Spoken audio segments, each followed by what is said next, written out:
Hello again. So now we're going to look at this example. Catherine's weight this week is 72. If her weight this week represents a 4% decrease from last week, how much did she weigh last week? Aha. As you might already start imagining in your brain, how do you call it? We have the value after, which will be our 72. We don't have our before, which is what we're going to look for. And we do have a percentage, which represents a percent decrease. Now let's list these given information. So we already commented that her weight this week is 72. So that'll be our after value, right? Because we want her weight last week. So that must be the before, right? We don't know what it is. So we're going to put a B to represent as a placeholder. Now, what about our X? We know that it's a 4% decrease, okay? So remember, if in our setup, if X is less than 100, then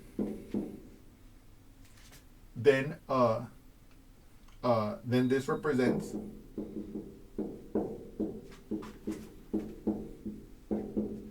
a percent decrease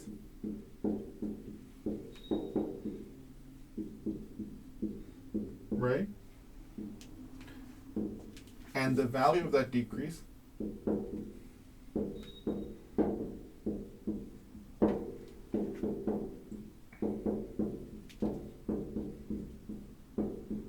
is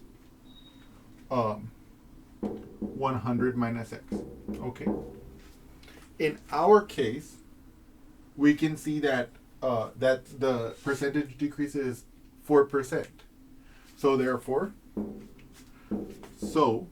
100 minus X is equal to 4%, because that's our percent decrease. Now, we need to get the X so we can set up our proportion. What I'm going to do is I'm going to add the X to the other side, and I'm going to subtract this 4 to the other side. Okay?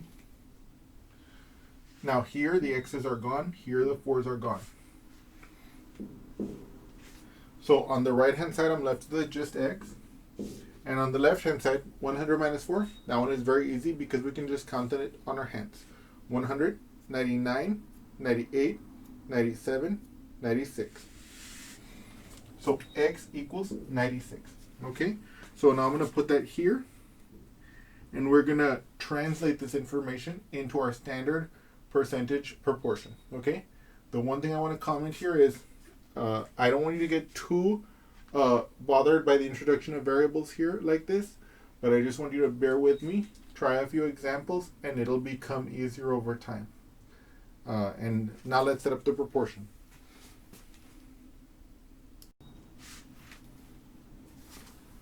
So now we're going to take these values that we have derived from the problem statement, and we're going to plug them into our standard proportion for determining the percent increase or decrease. Let's do that together. Okay. So our after value is 72, so that's going to go on top here, right? Our before value is unknown to us, but it's going to go here. B equals our X value is 96. That's going to go on the top of the equation over here, and over here it'll be 100. Okay. So now let us proceed to perform the solution of this proportion. To do so, I want to recall for us the standard rule for dealing with proportions. If A over B equals C over D, then AD equals BC. Okay? So now here we have A over B equals C over D. So AD equals BC. Let's do that here. So in other words, 72 times 100 will equal to, this times this can be written as 96B. Okay? Okay. Let's perform this multiplication. Okay? As you may already know from my previous video, the answer will be 7200. But let's do it together, the long way. I want you guys to always feel comfortable doing it the long way because, you never know when you're going to need to do it. So 2 times 0, that's 0. 2 times this 0 is also 0. 2 times 1, 2. 7 times 0, 0. 7 times 0, 0. 7 times 1, 7. Then I add these. 0 plus nothing is 0. 0 plus 0 is 0. 2 plus 0 is 2. And then I bring down my 7. 7,200. So therefore I have here 7,200, okay, is equal to 96b. Now I need to get my b by itself. I'm going to divide both sides by 96 to do that. Okay? Okay. So here, I'm left with just b. I'm going to write it here for convenience. And then that's going to equal to 7,200 divided by 96. Okay? Okay? So now, I'm going to have to perform a division here. Okay? Let's do that together here.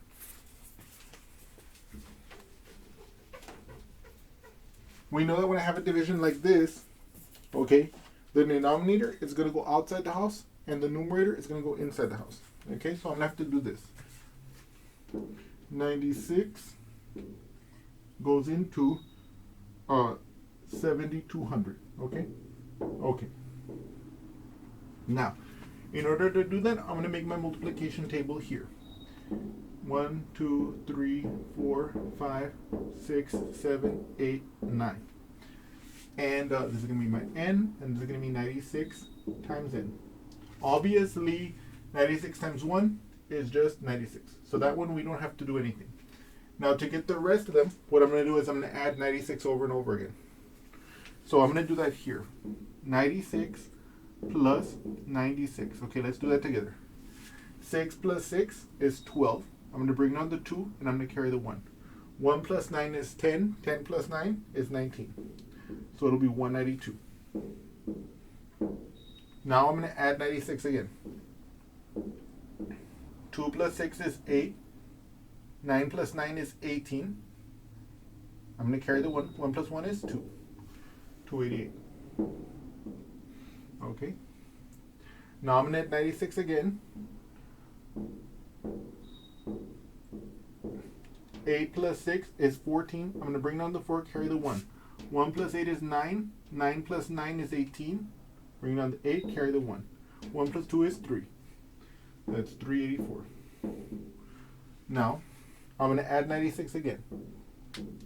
4 plus 6 is 10. I'm going to bring down the 0. I'm going to carry the 1. 1 plus 8 is 9. 9 plus 9 is 18. I'm going to bring down the 8, carry the 1. 1 plus 3 is 4.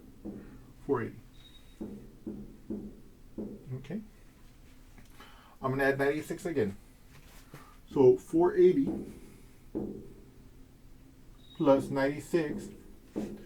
0 plus 6 is 6. 8 plus 9 is 17. Carry the 1. 1 plus 4 is 5. Okay? That's 576. I'm going to add 96 again. Okay? 6 plus 6 is 12. Carry the 1. 1 plus 7 is 8. 8 plus 9 is 17. Bring down the 7. Carry the 1. 1 plus 5 is 6. 672. Okay?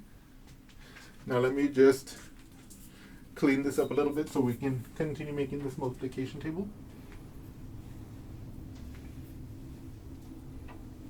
Okay, let's do this together. Okay. So 672 plus 96. 2 plus 6 is 8. 7 plus 9, that's 16. Carry the 1. 1 plus 6 is 7. 768. And then finally, I'm going to add 96 to this. 8 plus 6 is 14. So I'm going to bring down the 4, carry the 1. 1 plus 6 is 7. 7 plus 9 is 16. I'm going to carry the 1. 1 plus 7 is 8. 864. Okay.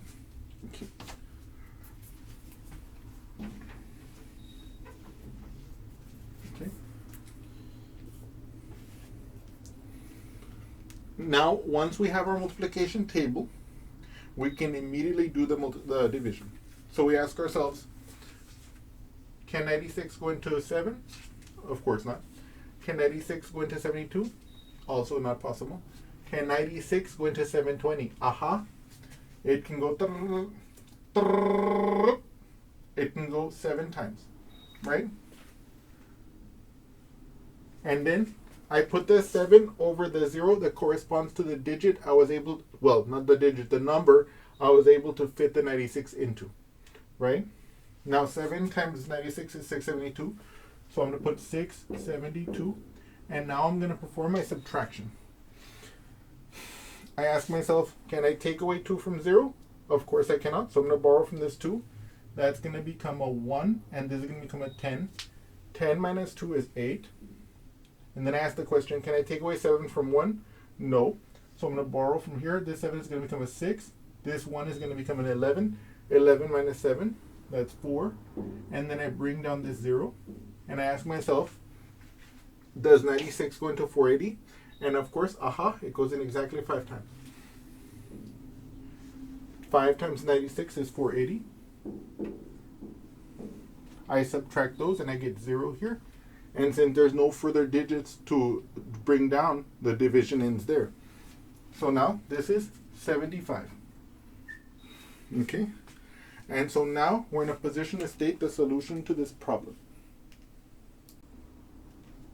So namely, Katherine weighed 75 last week. Okay? I hope you all have enjoyed this problem, and I'll see you again soon. Thank you.